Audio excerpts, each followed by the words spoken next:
Hello and welcome to my scary story collection. Sit back, enjoy, and just relax to some creepy tales from the past and the present. See you soon.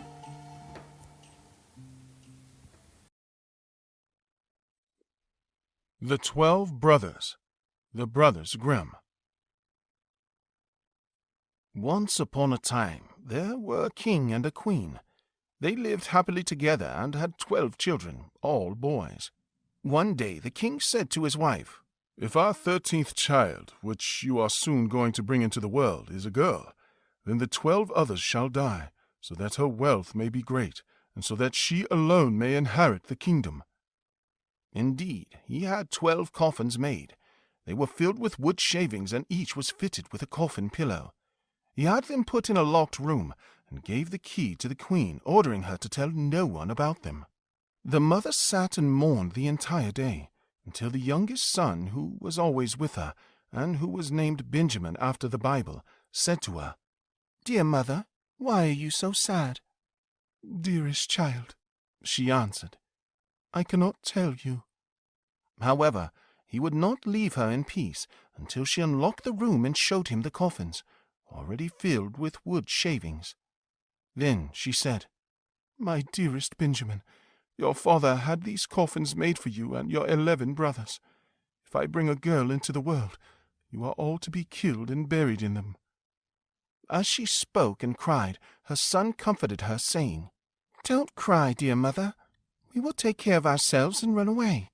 Then she said, "Go out into the woods with your 11 brothers. One of you should climb the highest tree that you can find. Keep watch there and look toward the castle tower. If I give birth to a little son, I will raise a white flag. If I give birth to a little daughter, I will raise a red flag, and then you should escape as fast as you can, and may God protect you. I will get up every night and pray for you, in the winter that you may warm yourselves near a fire, and in the summer that you may not suffer from the heat." After she had blessed her children, they went out into the woods. One after the other of them kept watch, sitting atop the highest oak tree and looking toward the tower. After 11 days had passed, and it was Benjamin's turn, he saw that a flag had been raised. It was not the white one, but instead the blood-red flag, decreeing that they all were to die. When the boys heard this, they became angry and cried out, "Are we to suffer death for the sake of a girl? We swear that we will take revenge.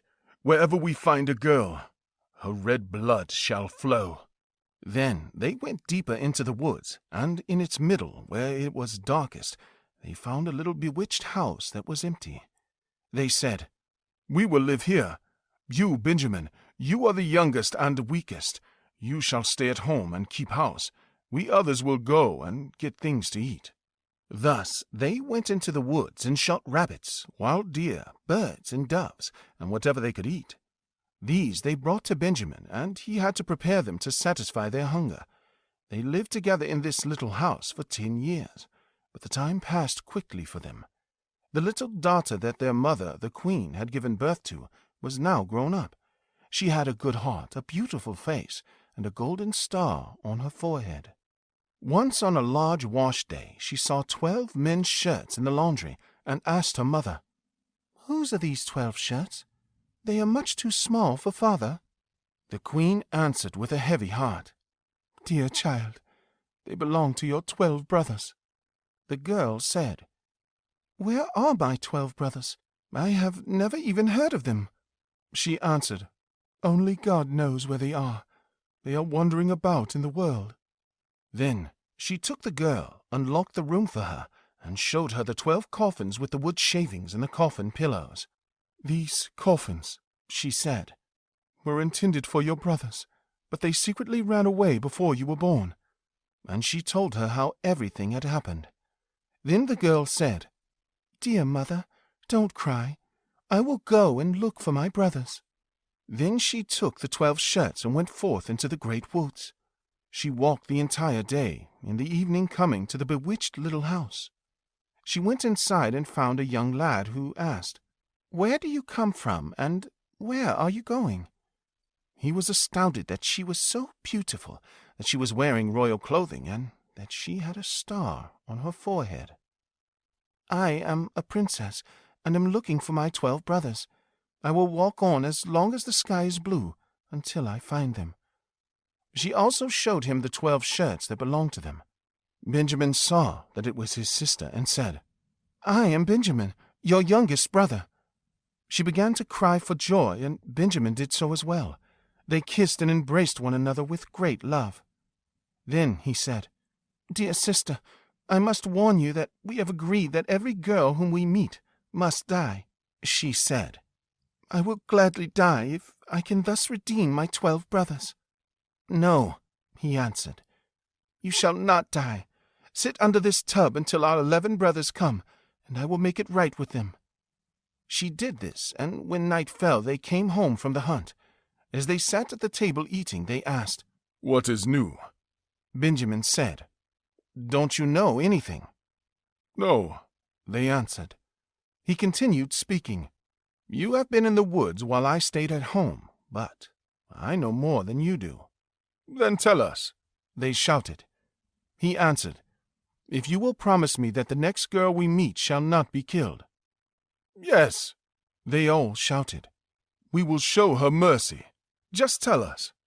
Then he said, "Our sister is here," and lifted up the tub. The princess came forth in her royal clothing, and with a golden star on her forehead, so beautiful, delicate, and fine. They all rejoiced, falling around her neck and kissing her, and they loved her with all their hearts. Now she stayed at home with Benjamin and helped him with the work. The 11 went into the woods and captured wild game, deer, birds, and doves, so they would have something to eat. Their sister and Benjamin prepared it all. They gathered wood for cooking, herbs for the stew, and put the pot into the fire so a meal was always ready when the 11 came home. She also kept the house in order and made up the beds white and clean. The brothers were always satisfied, and they lived happily with her. One time the 2 of them had prepared a good meal at home, and so they sat together and ate and drank and were ever so happy. Now there was a little garden next to the bewitched house, and in it there were 12 lilies, the kind that are called students. Wanting to bring some pleasures to her brothers, she picked the 12 flowers, intending to give one to each of them when they were eating. But in the same instant that she picked the flowers, the 12 brothers were transformed into 12 ravens, and they flew away above the woods. The house and the garden disappeared as well. Now the poor girl was alone in the wild woods. Looking around, she saw an old woman standing next to her. The old woman said, "My child, what have you done? Why did you not leave the 12 white flowers standing? Those were your brothers, and now they have been transformed into ravens forever." The girl said, crying, "Is there no way to redeem them?" "No," said the old woman. "There is only one way in the world, and it is so difficult that you will never redeem them. You must remain silent for 7 whole years, neither speaking nor laughing. If you speak a single word, even if all but 1 hour of the 7 years has passed, then it will all be for nothing, and your brothers will be killed by that one word." Then the girl said in her heart, "I know for sure that I will redeem my brothers." She went out and found a tall tree and climbed to its top, where she sat and span, without speaking and without laughing. Now it came to pass that a king was hunting in these woods. He had a large greyhound that ran to the tree where the girl was sitting. It jumped about, yelping and barking up the tree. The king came, saw the beautiful princess with the golden star on her forehead, and was so enchanted by her beauty that he shouted up to her, asking her to become his wife. She gave him no answer, but nodded with her head. Then he himself climbed the tree, carried her down, set her on his horse, and took her home with him. Their wedding was celebrated with great pomp and joy, but the bride neither spoke nor laughed. After they had lived a few years happily together, the king's mother, who was a wicked woman, began to slander the young queen, saying to the king, "You should have brought home a common beggar woman for yourself. Who knows what kind of godless things she is secretly doing? Even if she is a mute and cannot speak, she could at least laugh. Anyone who does not laugh has an evil conscience.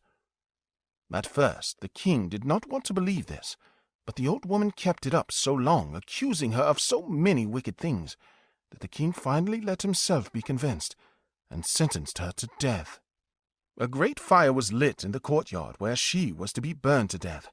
The king stood upstairs at his window, looking on with crying eyes, for he still loved her dearly. She had already been bound to the stake, and the fire was licking at her clothing with its red tongues, when the last moment of the 7 years passed. A whirring sound was heard in the air, and 12 ravens approached, landing together. As they touched the earth, it was her 12 brothers whom she had redeemed. They ripped the fire apart, put out the flames, and freed their sister, kissing and embracing her. Now that she could open her mouth and speak, she told the king why she had remained silent and had never laughed. The king rejoiced to hear that she was innocent, and they all lived happily together until they died. The wicked stepmother was brought before the court and placed in a barrel filled with boiling oil and poisonous snakes, and she died an evil death.